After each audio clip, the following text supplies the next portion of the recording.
everybody, Bob Olson here with Afterlife TV. This is where I talk about the big questions you have concerning life and death. You can find this and every episode at afterlifetv.com.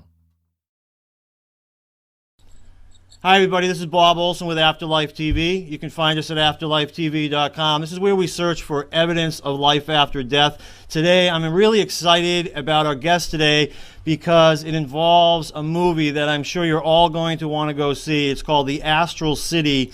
It is probably the biggest movie that ever took place down in Brazil.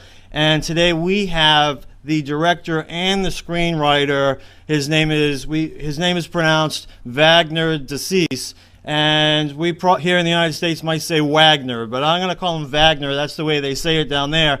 Welcome, Wagner. Thank you so much for being here. We're really pleased to have you.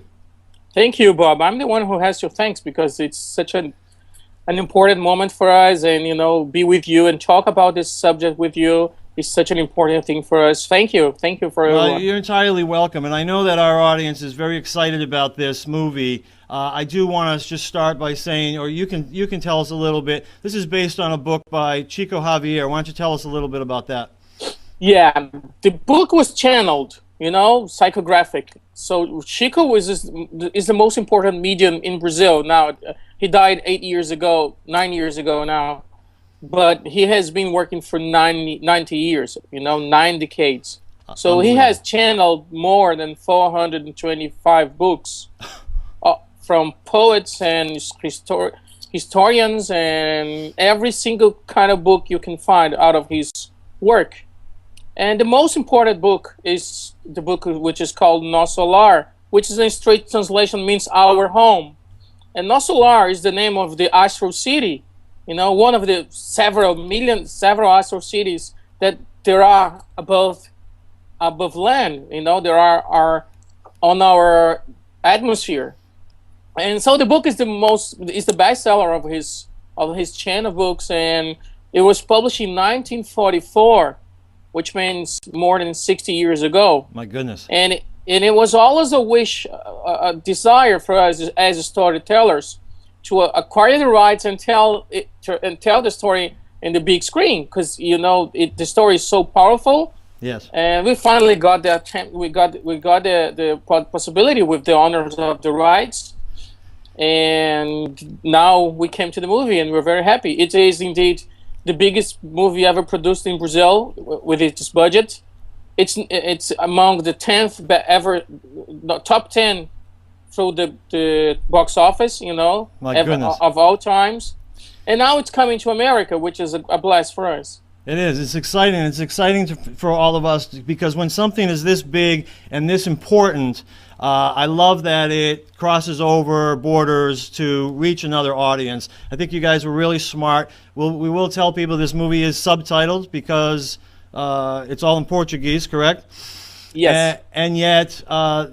usually I'm not one to gravitate towards subtitle movies. I loved this movie because each sentence was so important. I found myself, the second time I watched it, because I did watch it twice, I just found myself rewinding to make sure that I really took in all the words. Very, very important information that comes from this. And I was just saying to you, Wagner, and I think the audience should know, I know a lot of people watched the movie Hereafter about a year ago. Peter Morgan wrote it. Clint Eastwood directed it. It was about life after death as well. That movie, I think, was only meant to raise questions and not answer them. And so I know a lot of our audience was a little bit disappointed because of that. This movie, I think, actually has the intention of answering some of those questions. Do you think that's true? Yes, indeed. The story is told by a spirit, so it all begins from another point of view. So actually, who is the author really? It is a spirit. His name is André Luiz, so he's the main character of the story. He tells the story of what happened to him after he was dead in the mid of the 30s.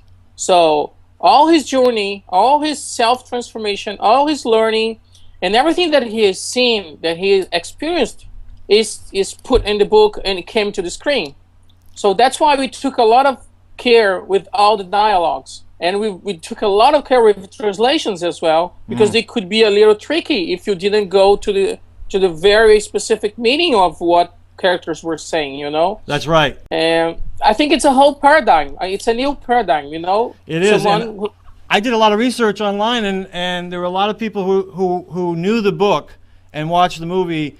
Not one complaint. Everybody thought it was probably the best translation that they'd ever seen from book to movie. How was it you pulled that off? Because you're the one who wrote it. Yes, very hard as well, as usual. A lot of suffering and a lot of choices. Of course, there are 50 chapters with so much content and so much information that you have to make choices. You have to go into the dramatic, you know, to the dramatic development of the story. Right. So what we did is like we kept working with the main character, which is André. And his background is the city, is this spiritual life. So he passes through an area which is called in the movie as Umbro, which is sort of a purgatorial area. So it had to be there, you know. And I couldn't cut that out from the book. Although in the book, it is very, very hard. It's much more intense than what we did in the movie. Why? We had to measure what kind of acceptance people would get, you know. Yeah. It was not easy to find the perfect choices for the screenplay, but you know, we tried to make people be emotional and thinking, reflexive, you know, and I think we kind of acquired, you know, and reached to a certain nice results. I think you did, you know, and in many ways, and one is because, all right, you know, I don't personally believe in hell. I haven't seen any evidence of hell, what we would call hell, at least here in the United States. Okay. But I do believe that, and this is based on people who have had near-death experiences, and this is based on a lot of mediumship readings, that we, especially when we first cross over, we get what we expect. A lot of people who've had near-death experience claim, you know, this is they die, go into the spirit world, come back to their bodies and back to life. They claim that they had a hellish experience. And then we find out later they kind of expected that. That's what they expected. That's where they thought they were going. I really thought you did that really well. I don't know if it was your interpretation. That's what I'm going to ask you. But the way I saw this movie is this umbral purgatory place that the main character goes, Andre, right after he dies, was sort of a place that he had created for himself. Did I get that right? Yes. It is very simple. It's based on a law of action and reaction. So everything you've done, everything you are, or you've been through your material life, you bring it with you. And as long as he was, he had a lot of flaws as a man, as long as he had a lot of problems as a man, he took it to his afterlife. And that happens with a lot of people as well. So it's a dimensional thing.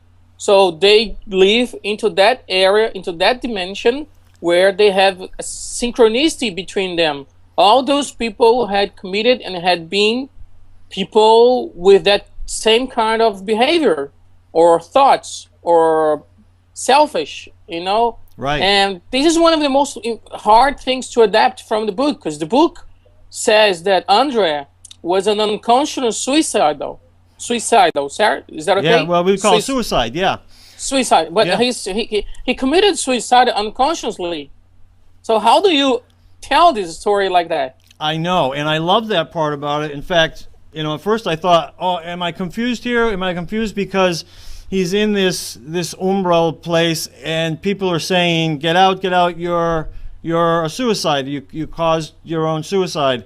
And of course, as time goes on, I'm realizing it doesn't look like that was the case. And then I find out it's this concept of the unconscious suicide. Tell us a little bit more about that. Well, I think I need a book. Yeah, well, I know. Yeah, but you know, it's like, it's not only what you do, it's what you think and what you feel and how hard you do to yourself, you know, and how harsh you take your life ahead. Right. So all your actions, all your behavior, it's kind of moral, but it's a good moral. You know, it's like in a good, sort of a Christian moral in a good way. You know what I mean? Yeah, yeah, yeah. not in the bad way. You know, which is like you mentioned, the Christian moral. People have a lot of second thoughts because of the history. You know. Yeah. But when you mean idealistic moral, you say, you know, this is what you've done. This is what you've done to yourself. You had anger. You were impatient. You didn't take care well of people.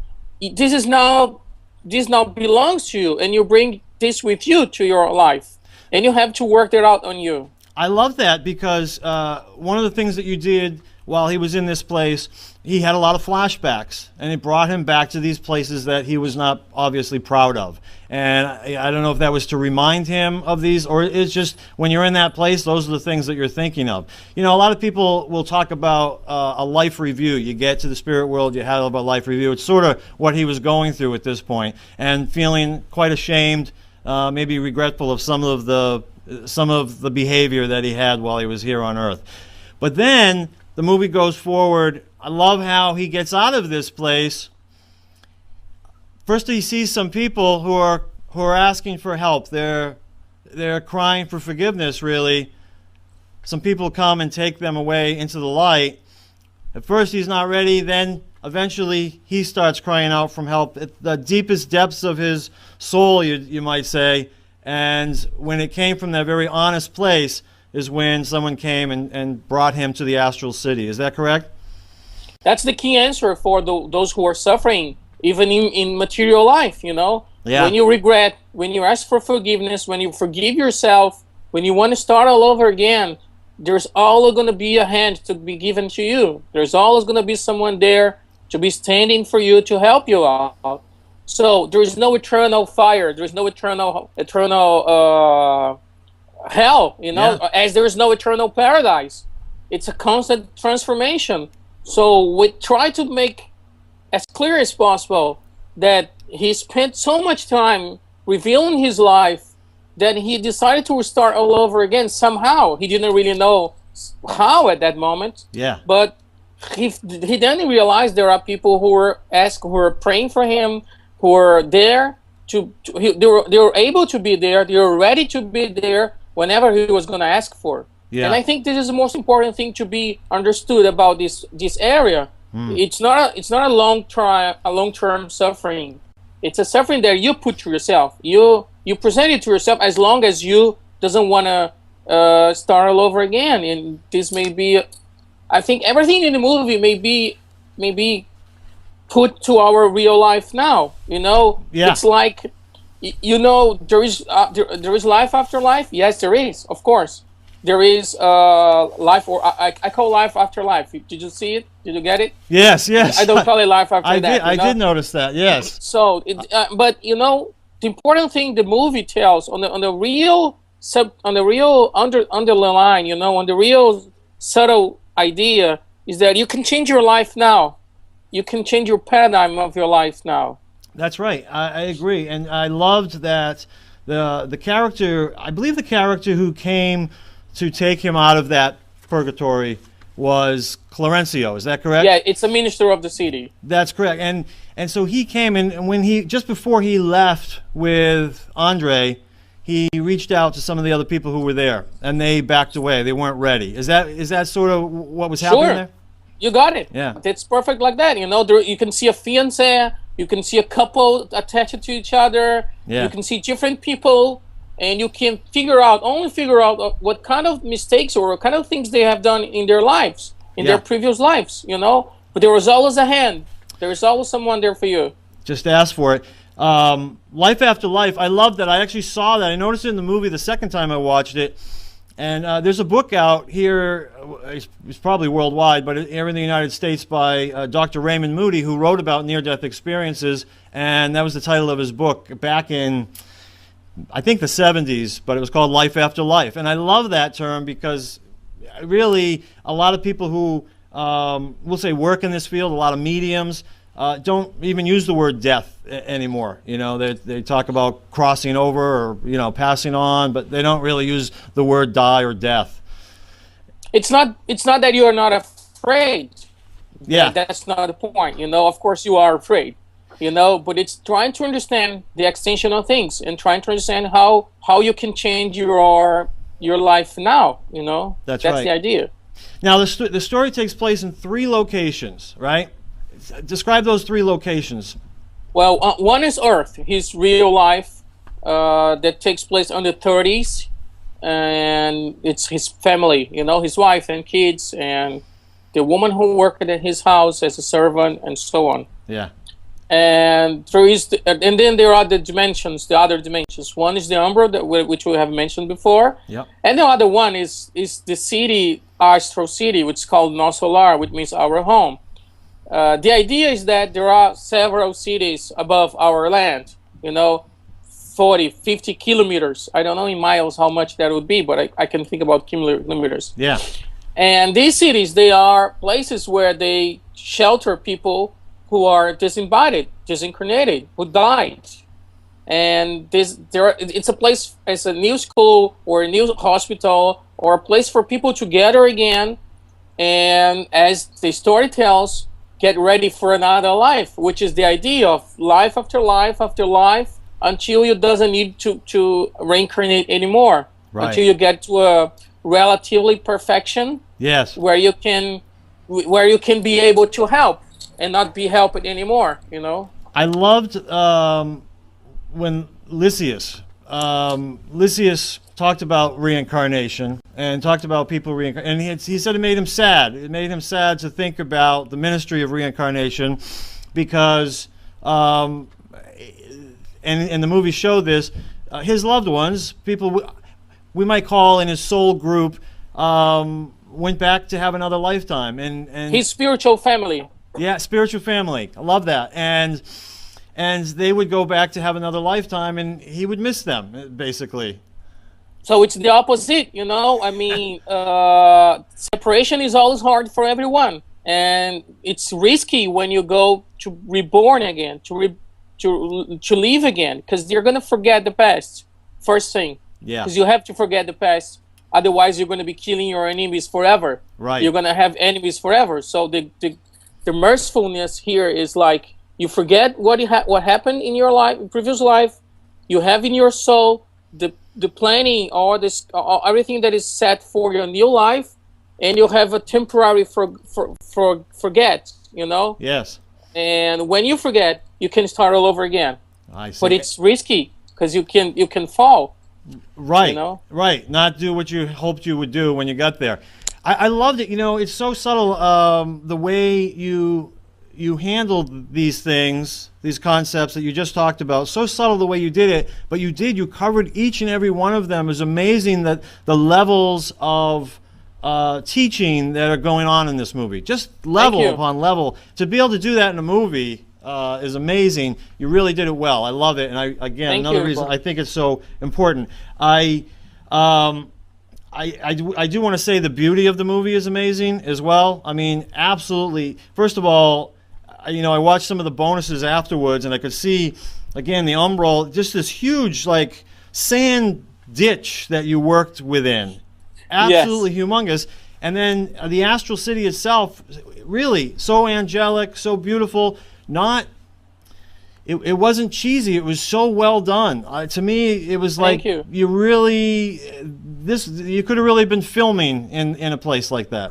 We didn't really want to bring the idea of paradise, you know. Yeah. We were like struggling to avoid everybody in white and you know, and angels flying, because this is not what the book describes. He describes a life as regular as our life it is here in the spiritual world. And I think this is what makes people really surprised when they die, maybe. Yeah. You know, oh, nothing changed. Of course nothing would change. You know, why would everything... I mean, there are certain and very specific changes. Right. You don't have a body any longer. Your feelings are much more on your surface, you know. Yes. You can't hide who you are. And then you have to face yourself really and truly. But, you know, we don't understand. And the book describes it very well. And it's kind of hard to bring it to the movie. But the different levels of material, you know, the materials they build the houses. Oh, how do they build the house? They build the house manipulating fluids, you know, manipulate magnetism. It's all in the air, and you can do that. You can do that even here on Earth. Yeah. In Brazil, there are several mediums that they operate on people. Some are successful, some aren't, but they do kinds of operations that they do with magnetism. So this is the same stuff for the spiritual life. So true. There was a point in the movie where Minister Veneranda is speaking to a group of people in the Astral City. Right. Love it. She says, I wrote it down, people weren't told that mental creation is almost everything in life. What does that mean to you, Wagner? That's you got it. That's it. You can curate everything. This is what she says. Yeah. You can use your mind to be in several different places at the same time. Of course, you can't be with a physical body, but when you don't have any physical body anymore, you can do that spiritually. It's like the ubiquity. I don't know if you know the word in English. You can be in different places at the same time. Yep. You have a ubiquity property, you know. Oh yeah, ubiquity. Yes. Ubiquity. Sorry. Yeah. So, and this is the same. And this is how you develop a city. This is how you develop a custom, you know, an outfit. And this is what makes possible people to live and to be born again. Yeah. You know, mental creations. Well, and Lysias comments a couple times to Andre that, you know, things on Earth are very much, you know, the way they are there in the Astral City. I remember he was getting on the bus. What was the bus called? Airbus. The Airbus. We use the word in Portuguese, which is called Aerobus, but it's the same thing. It's an Airbus, you know. Yeah. And that was written in 1942, Rob. Think about it. There was no idea of having Airbuses, you know. That is amazing. Yeah. I mean, you got to admit, you know, that's interesting because if you think back to when that was written, I mean, some of the scenes like the Airbus kind of reminded me a little bit of Disney World. You know, things, you know, these things that you would get on. And why wouldn't Walt Disney be inspired? Well, that's what I'm wondering. You know, exactly. Or like, why wouldn't George Lucas be inspired when he created the hologram communication? Yeah, that's right. You know what I mean? I mean, why wouldn't they use computers in the 30s in the spiritual cities when computers were created 20, 40 years ago? Right. Yeah. Well, that's it. And so that goes back to, you know, just to make sure that our audience gets this. You know, so Chico Xavier, he's a medium. Around that time for 90 years, but around that time in the 40s is when he wrote this particular book. And the idea is, if people didn't understand it, that he is channeling books from the spirit world, and specifically through his spirit guide, Emmanuel, right? Not really. Emmanuel was only one of the authors. Oh, okay. He actually, and so Emmanuel was the one who was coordinating the spiritual side of the job. Okay. If I say so, you know. Is it the same? Emmanuel, is it the same Emmanuel that was in? It is. Okay. And he's the Minister of Communications? He's kind of working at the Ministry of Communication, you know. He working in that communication area. I didn't want to really give him a title, as we don't need it. And you know, even in the book, you don't need titles. They use titles so that people can understand it better, you know. Yeah. But they are the coordinators of the communication part. I see. So I decided to put Emmanuel there so we could make a link to the real life, to the real Chico, you know. Oh, I like that. And so what Chico Xavier is doing is he's communicating with these people in spirit now directly. They're whatever the book might be about. In this particular case, he's communicating with Andre Luiz about his lifetime, and that's what this story is about. So Andre wrote 16 books in a row after Nosso Lar. He decided to be like a journalist, you know, as a doctor.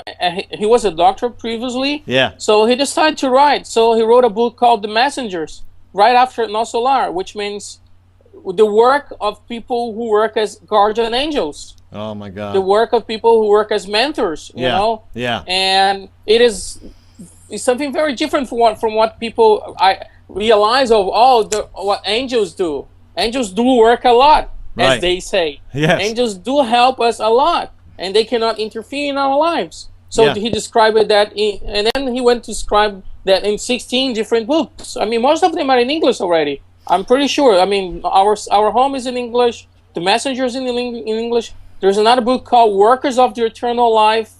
And I mean, it's a roll. You can find it easily on Amazon. On Amazon, or there is a spiritual international spiritual printers. You know, they are in America already. You can find them on the internet. It's called Say. You know. Okay. I think you can maybe afterwards find a link for them. Yeah, I will. All these books are available now in America. That's and beautiful. you know, Bob, this is something that really strikes me. Just as one thing. America is such an impressive country in that way. I've been in America a lot of times. Yeah. And that's why I think I had an American previous incarnation, you know? Yeah. Because I really feel comfortable. I feel like I'm home, you know? And it is impressive because there are so many mediumships. There's so much spirituality in America, but it's so squeezed by the regular sense of being, you know, of America as consumers, as citizens, or, you know, as being an American in the world. Right. That I see the need for this kind of talks. They need this kind of answers, you know, and how moral and ethics have to be together with all this discovering. Because it's not only about, you know, you found out there is a spirit. Did you see a spirit already? You know, what if you see it doesn't change your life? Right. Because you're not going to change your heart and your soul. And this is what you wanted to do when you tried to acquire the book. Yeah. You know, you know what? I want to tell this story to the Brazilian audience, and who knows if God helps to a foreign audience, because this is something that's so true everywhere.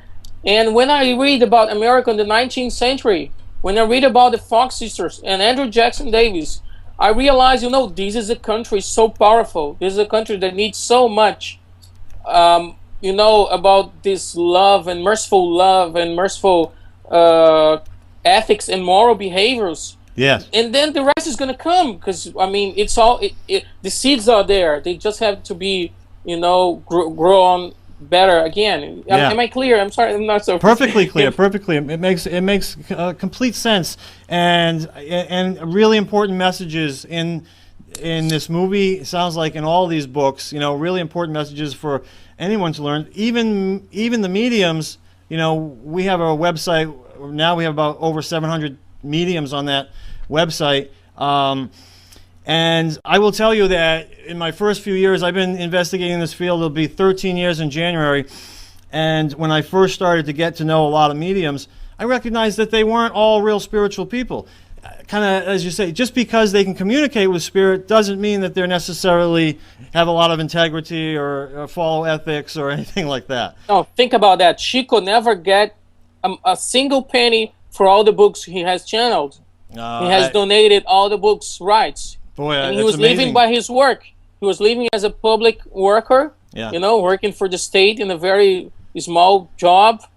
And why people would wonder, why you do that, Chico? And he would say, the books don't belong to me. Why would I charge for them? Oh, that's interesting. I just borrow my body, my hands to the spirits. It's their jobs, you know, so they don't need money. Yeah. And so we have to give money to donation. We got to do charity with the money, you know. Oh, that's what amazing. he done. Is that what he did with that with it? Yes. Oh my goodness.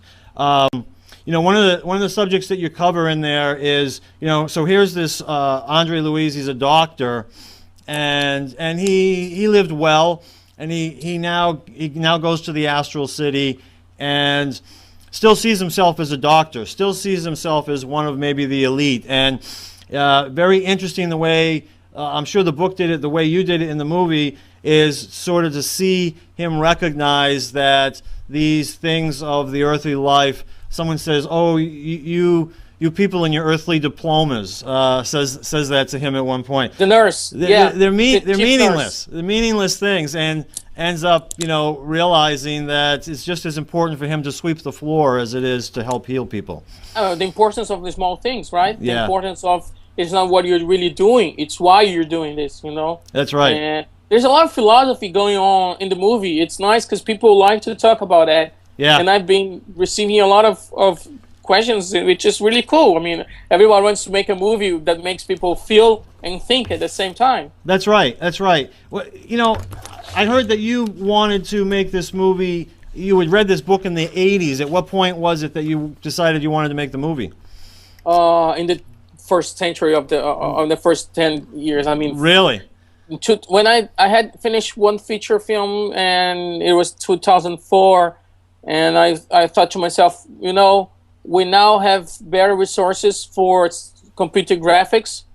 They're not so much expensive as when the Jurassic Park was done. Yeah. You know? Yeah. And we now have changed the times. We're beginning a new century.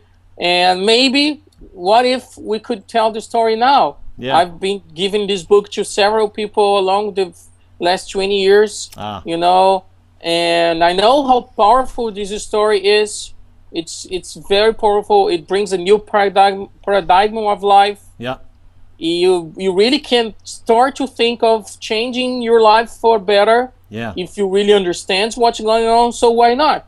And then it was 2005 when we kind of started to do this. Started to pull it together. Now, I found it really interesting to learn that the actors actually prepared for this movie for 5 months before we even started filming.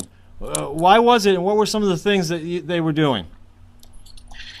They had to experiment the idea of the spiritual world within us. You know, they were watching workshops, they were watching speeches, they were reading books. We've been discussing about their own questions, you know? Yeah. Why you have to put your hands? What comes out of your hands when you're trying to heal people?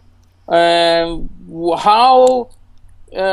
if I don't want to go to Astral City? Do I go to another place? I mean, it would be any sort of what could be a dumb question, but in fact, they weren't dumb at all. They were very important questions, because this is what people are going to think when they get in touch with the kind of story, you know? Yeah. And the main actor, Andrea, which is Renato Prieto, he had to lose around 20 kilos. Oh my goodness. I don't know how much in pounds that is, but we're going to start shooting from the Umbro, and I wanted him like a castaway. Yes. So I made him lose 18 kilograms within 3 months, which it was really hard for him. I had him growing beard, you know, growing hair. I mean, I had him go into experimental kind of work, you know. Yeah. And it kind of helped him a lot, you know. Then he went back to makeup, to the regular movie makeup thing. Yeah. But, you know, yeah. I think I needed that, because it had to be intense. And it needed to have a certain way of acting. It was not overacting and not low acting. It had to be a very specific.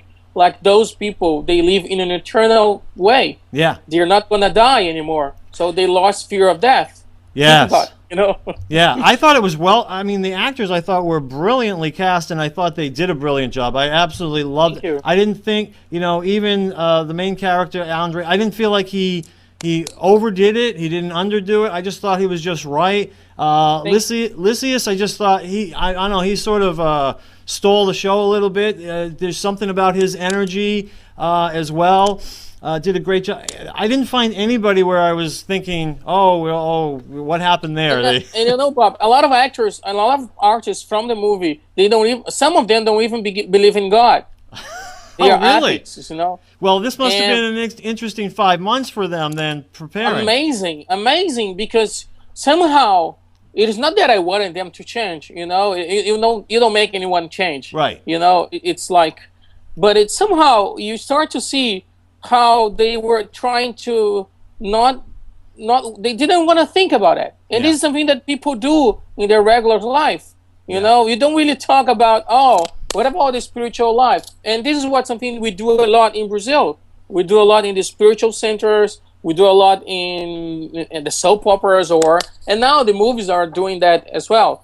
You know, as Clint Eastwood's movie, Clint was trying to put questions, yes. Yeah. But like other movies were also trying to put questions, and nobody wanted there to give answers. Yeah. What they try to do is like give a little bit of answers. They're not the final answers. Right. They're not the only answers. Yeah. But they're trying to raise more things, to give more elements, more tools to people talk about it. You know. Well, I love that, and I love that. that you put them through that. I know that actors prepare and stuff for movies, but in this way, it's like you put them through a program. Nothing. Yes. I've never seen anything like that before. Some of them, or I even heard like a pretty good percentage of them, are part of the spiritualist community, or I feel Andre Renato, the main character, he does attend to a spiritual center. He does understand, which this is one of the reasons why I've chosen him. You know, he really does understand better what is to be a spirit like. You know, Yeah. to be in the spiritual world, to deal with the spiritual reality. So it kind of helped him a little bit, although it was his first movie. Was it really? Yes. Oh my goodness. That was challenging and made everybody scared a lot. And I think I was the only one that was really trusting him, you know, and people don't really put everything together. Oh, but I know when how you're that directing, works. you're putting all the pieces together and it makes sense, you know. Well, between the two of you, he did a great job. I loved him. I thought he did a wonderful job, and hopefully he'll go on to do more himself as well. In Brazil, is it a big spiritualist community? You know, why was this movie so popular? 2 million people saw it in the first weekend. That's amazing. In the first week. First week. Why? Yeah. Why so popular?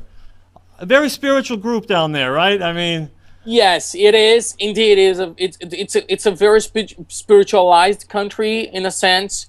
There are a lot of Catholics, a lot of Protestants, but a lot of spiritualists. And I think the Catholics and Protestants have a very good sense of spirituality. You know, they're not, because a lot of people went to the movie just for curiosity. You know, they're just wondering. Some people went for their artistical side, which is cool as well. Yeah. But most of them went to see how is life in the afterlife. yes. How life is when you die. And I was kind of having fun sometimes because I would say, hey guys, it's not a documentary, okay? Those people are actors, and we made those stages because it's kind of provoked so much reflection and so much discussions about that. Yeah. Which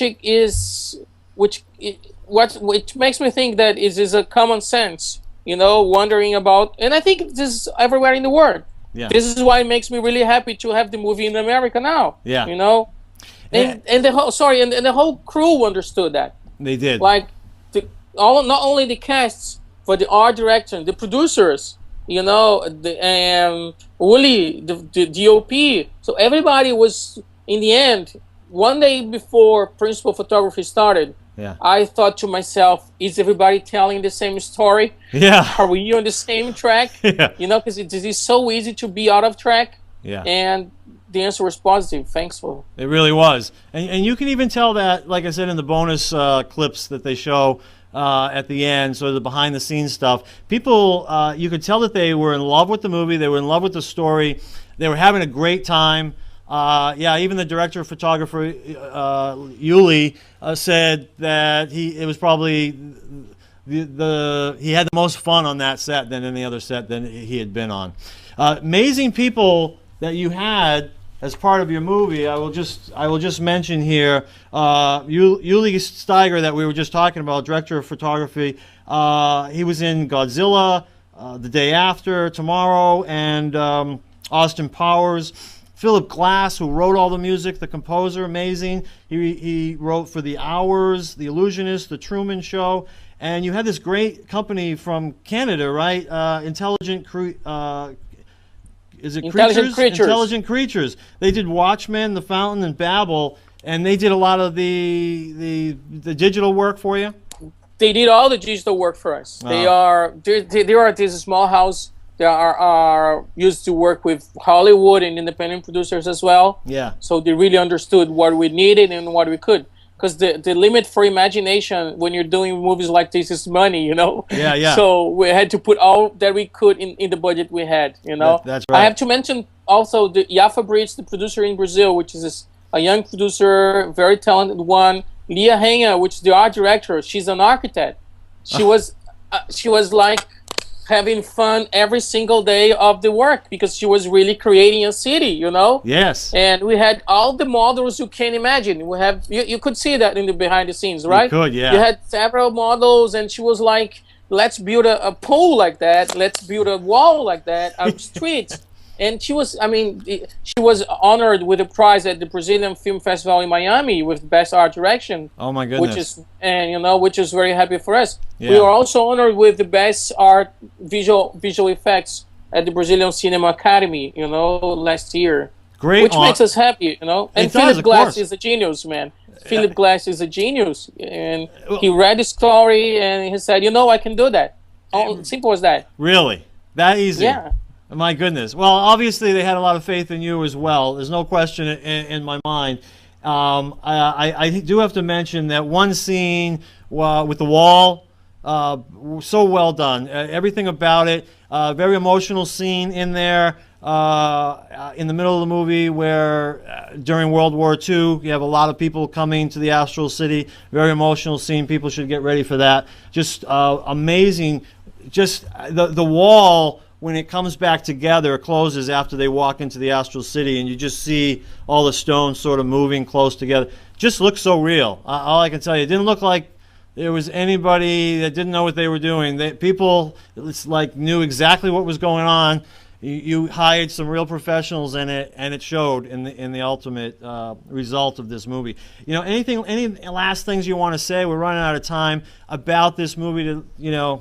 I'm really happy the movie is getting to America. I always say, give this story a chance, you know, Bob. I always say that. It helps if you say it is based on a channeled book, but people can say, you know what, I don't get it. You can say it's about life after life. Oh, I don't believe it. Okay, but you know, just give it a chance. Yeah. Get a DVD. Sit alone in your house and play it, you know, and let it flow.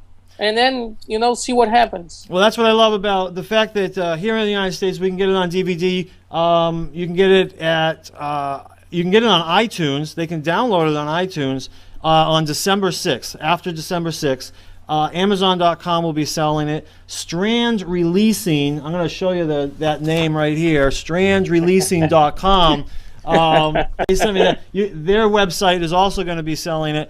The great thing about the DVD for me was that I could stop it. These are subtitles. I don't want to miss anything myself, so I was able to sort of rewind and go back and look. And the other thing is, you can watch it once and you catch all the dialogue, the words. You can watch it a second time just to see the beauty of the artistry that is within this movie. Absolutely beautiful. Even the costumes, the costume designers, everything. I can go on and on about it. Obviously, people are going to know I love this movie. I'm going to show. And if whoever who sees it, if they want to feedback for us, we have all the Facebook and the website and Twitter. We have everything online that we can get feedbacks if they want, you know. And I will put all that below this video as well. All those links below this video. Here's another copy of. This will be what the DVD looks like. And I'm actually going to put a link to the trailer below this video as well, so people can watch that. Thank you, Bob. Thank you. Wagner, thank you so much for being here. I know that our audience is going to be excited to see it. They were excited to get sort of some behind-the-scenes information from you. It's a great honor. So thanks for coming. I want to let everybody know you're in Brazil. I'm in New England, so we got quite a distance between us. Yes, thank you very much. I mean, it's a pleasure. I'll be here whenever you need, and let's hope the better for this movie. This movie has already been in Shanghai Film Festival, in New Zealand, in Japan, in Australia, and in South Africa and other countries of Africa. In all Latin America, it's going to be also. So I think it's time for America. You know, it's time for America to wake up.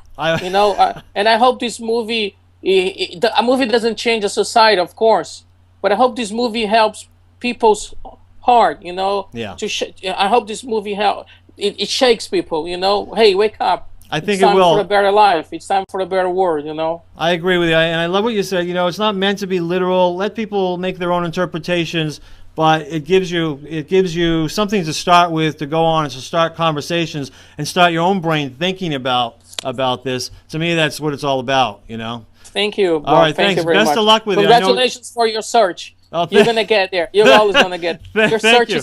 Searching is more important than finding the results. So congratulations for that. Well, thank you very much. All right, bye now. Bye-bye, Bob.